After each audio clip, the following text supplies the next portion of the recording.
बिस्मिल्लाहिर्रहमानिर्रहीम। नाज़रीन अस्सलाम वालेकुम, मैं हूँ इमरान वसीम। नाज़रीन आज 8 नवंबर है, दिन है हफ्ते का और साल 2025।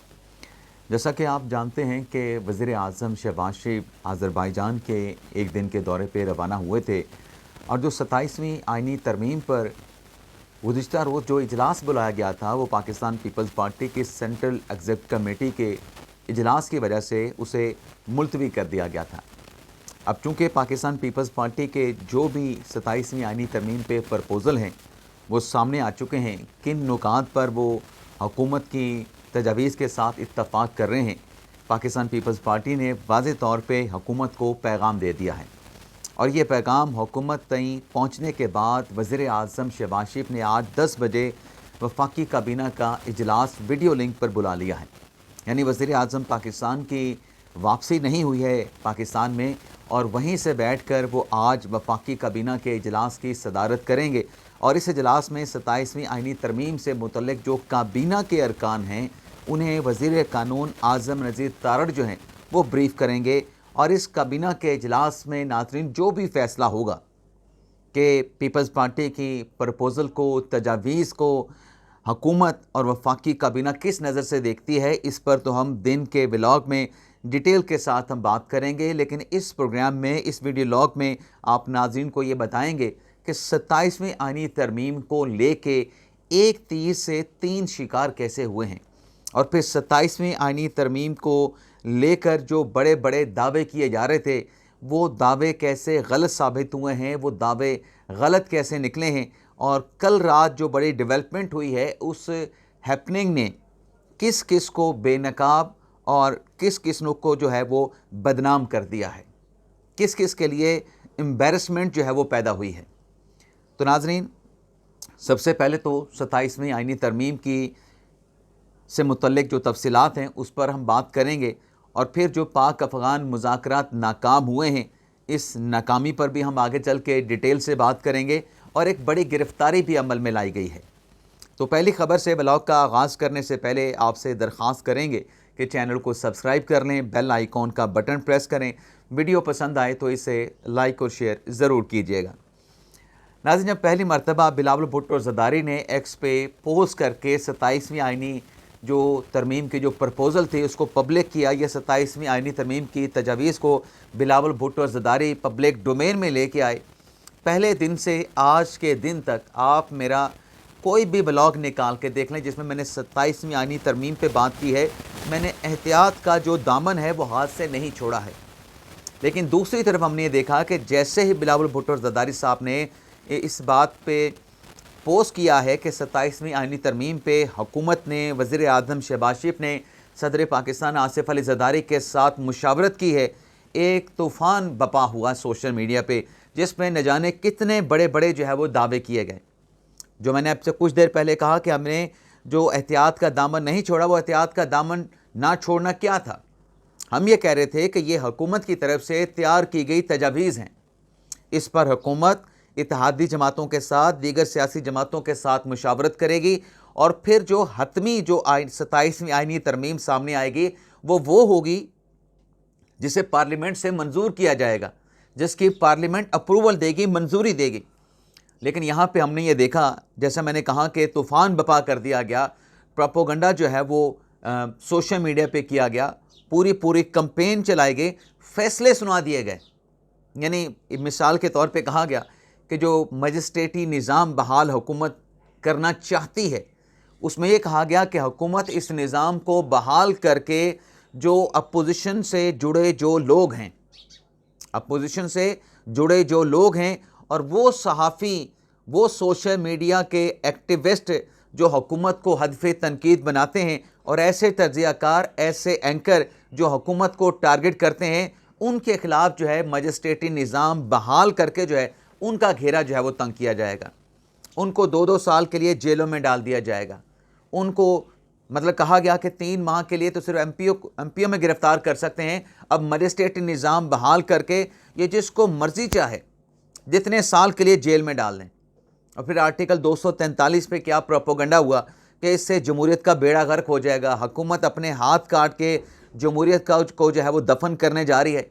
अपना सब कुछ जो है वो इस्टेब्लिशमेंट के सपुर्द कर देगी।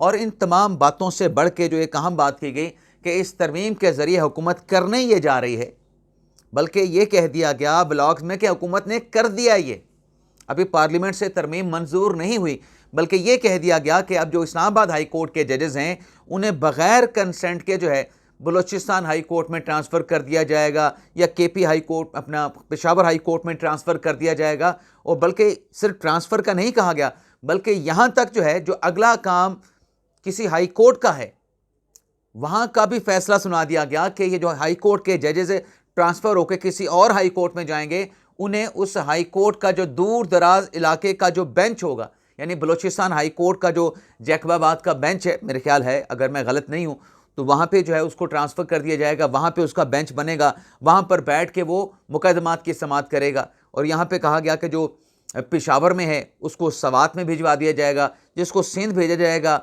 उसको सक्खर में बेंच दे दिया जाएगा, वहाँ पर बैठ के वो मुकदमात की समाअत करेंगे। लेकिन नाज़रीन निकला क्या?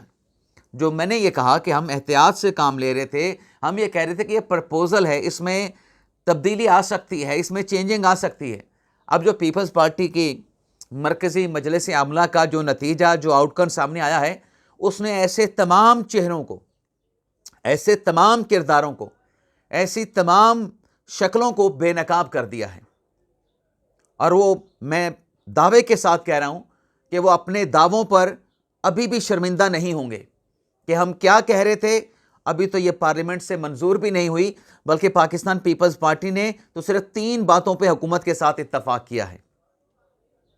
एक, उन्होंने कहा जी कि अगर जमहूरियत को ख़तरा होता आर्टिकल 243 के तहत, तो हम कभी भी आर्टिकल 243 में जो भी तरमीम है उसको सपोर्ट नहीं करते, लेकिन इससे जमहूरी पार्लिमानी निज़ाम को कोई ख़तरा नहीं है, तो पाकिस्तान पीपल्स पार्टी इसलिए तरमीम की हमायत कर रही है। लेकिन यहाँ पे तो 243 को लेके न जाने क्या कुछ कह दिया गया, क्या बड़े बड़े दावे कर दिए गए। अब वो सारे दावे के दावे धरे के धरे रह गए। और फिर जो जजेस के ट्रांसफ़र पे कहा गया कि बग़ैर कंसेंट पे हुकूमत जो है अब इसको ट्रांसफ़र कर देगी। अब हुकूमत ने जो प्रपोज़ल दिया उस पर जो पीपल्स पार्टी ने कहा है कि हम इस आईनी अदालत को तो सपोर्ट करेंगे, लेकिन जो जजेस के ट्रांसफ़र का मामला है उस पर पाकिस्तान पीपल्स पार्टी ने बड़ा वाज़ेह मौक़िफ़ लिया है।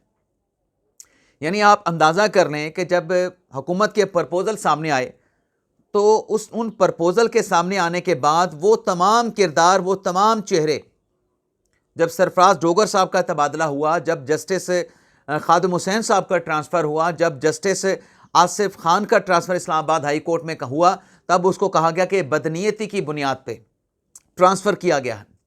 उस प्रोसीजर को जिसमें हाई कोर्ट के चीफ जस्टिस साहबान के साथ मुशावरत की गई, यानी अगर लाहौर से सरफराज डोगर साहब आए थे तो लाहौर हाई कोर्ट के चीफ जस्टिस से मुशावरत हुई, इस्लामाबाद हाई कोर्ट के चीफ जस्टिस से मुशावरत हुई, chief justice of Pakistan Yahya Afridi से मुशावरत हुई। उस सारे तरीक़ाकार को बदनीयती पे मबनी करार दिया गया। लेकिन जब यह प्रपोज़ल आए तब इनको पुराने वाला तरीक़ाकार ठीक लगने लगा कि ये जो सेफ्टी वॉल्स हैं जजेस के ट्रांसफ़र के लिए, इसमें कंसेंट ख़त्म कर दी जाएगी, मुशावरत नहीं होगी, बस जज को जो है एक हाई कोर्ट से हाँक के दूसरी हाई कोर्ट में जो है वो भिजवा दिया जाएगा। तो झूठा कौन साबित हुआ? अब जो पीपल्स पार्टी का प्रपोज़ल आया है, पीपल्स पार्टी ने कहा है कि जो इनिशिएट करना है वो अख्तियार सदर पाकिस्तान का ही रहे। सदर पाकिस्तान की तरफ से किसी भी जज के ट्रांसफ़र का जो नुक्ता है, जो समरी है, वो इनिशिएट की जाए और मामला जाना चाहिए जुडिशल कमीशन में। और उस जुडिशल कमीशन में जो मुतल्लिका हाई कोर्ट्स हैं, जिस हाई कोर्ट से दूसरी हाई कोर्ट में जज ट्रांसफ़र होगा, उन दोनों हाई कोर्ट्स को ट्रांसफ़र के मामले पे जुडिशल कमीशन का मेंबर रुकन बनाया जाए, और जिस जज का ट्रांसफ़र करना है उसके ट्रांसफ़र के मामले पे उस जज को भी बुला के पूछा जाए। तो फिर ये तूफ़ान क्यों खड़ा किया गया था? ये प्रोपेगेंडा क्यों किया जा रहा था?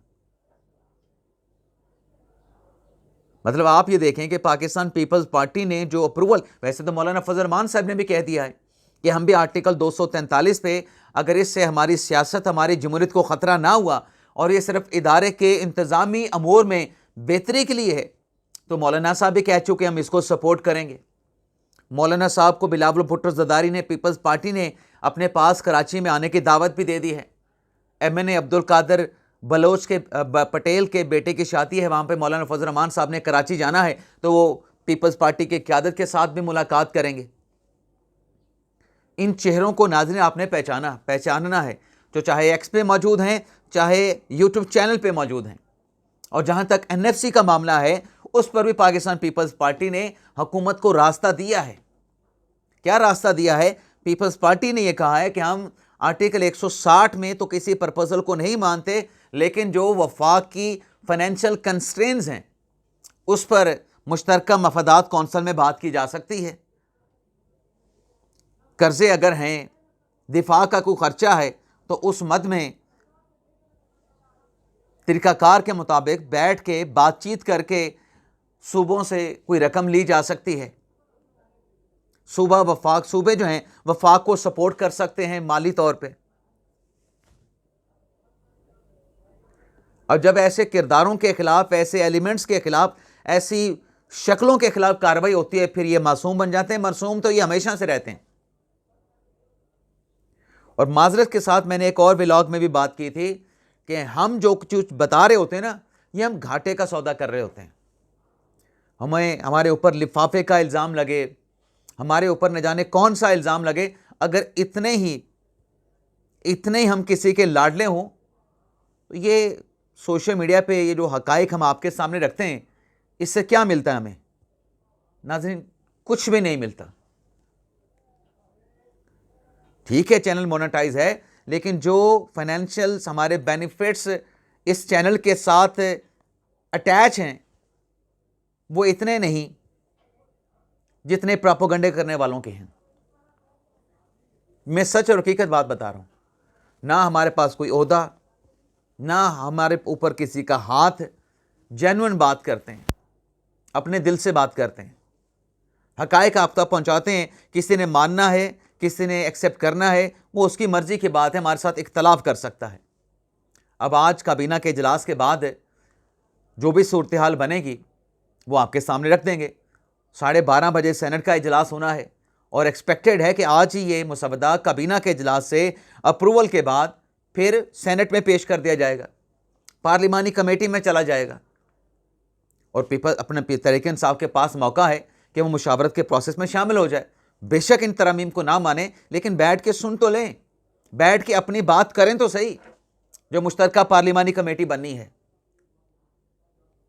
लेकिन नाज़रीन, आईनी अदालत का सरबराह कौन होगा, तो खबर ये सामने आई है कि सुप्रीम कोर्ट के हाजिर सर्विस जजेस से किसी जज को लिया जाएगा। फैसला ये हुआ है कि जो सुप्रीम कोर्ट के सिटिंग जज हैं, उनमें से किसी जज को आईनी अदालत का सरबराह बनाया जाएगा।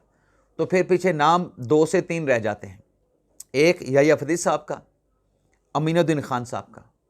अब अगर याह्या फरीद साहब आईनी अदालत के सरबराह बन जाते हैं, तो फिर एक्सपेक्टेड है कि सुप्रीम कोर्ट में हो सकता है मंदुखिल साहब को चीफ जस्टिस सुप्रीम कोर्ट बना दिया जाए, या मोहम्मद अली मदर साहब को चीफ जस्टिस सुप्रीम कोर्ट बना दिया जाए, या अमीनुद्दीन खान साहब को बना दिया जाए। या अमीनुद्दीन खान साहब वहाँ पे अगर चीफ जस्टिस बन जाते हैं आईनी अदालत के, तो याह्या फरीद साहब यहाँ पे रहेंगे। पाक अफगान मुज़ाकरा नाज़रीन कोलैप्स कर गए हैं। पाकिस्तान का एक ही मुतालबा था कि जो ज़बानी यकीन दहानी अफ़गान डेलीगेशन करवा रहा है, उस ज़बानी यकीन दहानी को हम नहीं मानते।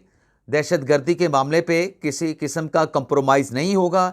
जो एलिमेंट्स अफ़गान साइड पे मौजूद हैं, उनके ख़िलाफ़ कार्रवाई अफ़गान तालिबान रजीम करे, लेकिन तहरीरी तौर पे मुआहिदा हो और एक तस्दीक करने के लिए मेकनिज़म मौजूद हो। पाकिस्तान की तरफ से कोई खिलाफ वर्जी हो मुआहिदे की, तो पाकिस्तान पे जुर्माना हो। तालिबान हुकूमत की तरफ से अगर कोई खिलाफ वर्जी हो, तो तालिबान हुकूमत पे हर्जाना हो। और इस तहरीरी मुआहिदे में कतर और तुर्की ज़ामिन के तौर पे मौजूद हों। लेकिन अफ़गान डेलीगेशन तहरीरी मुआहिदे की बात नहीं मान रहा, तो इससे बात वाज़ेह होती है कि वो जो एलिमेंट्स वहाँ पे दहशत गर्दी के मौजूद हैं, उनकी पुश पनाही से पीछे नहीं हटना चाहता। या तहरीक इंसाफ का जो सेक्शन है, जो फ्रिक्शन है, उसमें दरारें हैं, उसमें इख्तलाफात हैं, उसमें इत्तफाक नहीं है। तो अब ये मुज़ाकरात तो नाकाम हो चुके हैं। पाकिस्तानी डेलीगेशन भी वापस आ चुका है, रात की इतलात के मुताबिक एयरपोर्ट पहुंच चुका था, और नई इन मुज़ाकरात की कोई तारीख नहीं है। और कतर और तुर्की जो इस मुज़ाकरात के प्रोसेस की मेज़बानी कर रहे थे, सालसी कर रहे थे, वो भी नाकाम हो गए हैं। लेकिन जंग बंदी बरकरार है। लेकिन अगर जंग बंदी की खिलाफ वर्जी अफगान साइड से हुई, दरअंदाजी हुई, दहशतगर्दों ने पाकिस्तान आके कार्रवाई की, तो पाकिस्तान का मौक़िफ़ वाज़ेह है। अफगानिस्तान के लिए, अफगान तालिबान रजीम के लिए अल्टीमेटम मौजूद है कि पाकिस्तान फिर भरपूर और मुंह तोड़ जवाब देगा। जाते जाते नाजरीन, जो पाकिस्तानियों को डाटा मुख्तलिफ वेबसाइट पर बेचा जा रहा था, जिस पर वज़ीर दाखिला मोहसिन नकवी ने नोटिस लिया था कि जो भी ये डाटा बेच रहे हैं उनके खिलाफ कार्रवाई की जाए, तो सिक्योरिटी फोर्सेस ने, NCCI ने तहसील दरिया खान बकर से अनीस अहमद शाह नामी एक शख्स को गिरफ्तार किया है, जिससे हार्ड डिस्क भी मिली है जिसमें पाकिस्तानी शहरियों का डाटा मौजूद है। उनसे मोबाइल फ़ोन भी 2 बरामद हुए हैं, लैपटॉप मिला है, और वो शख्स अनीस अहमद शाह जो है 10 वेबसाइट चला रहा था। तो ये एक बड़ी गिरफ्तारी, पाकिस्तानियों के डाटा गैर कानूनी फ़रोख्त करने पे एक बड़ी गिरफ्तारी भी अमल में लाई गई है वज़ीर दाखिला मोहसिन नकवी के हुक्म पे।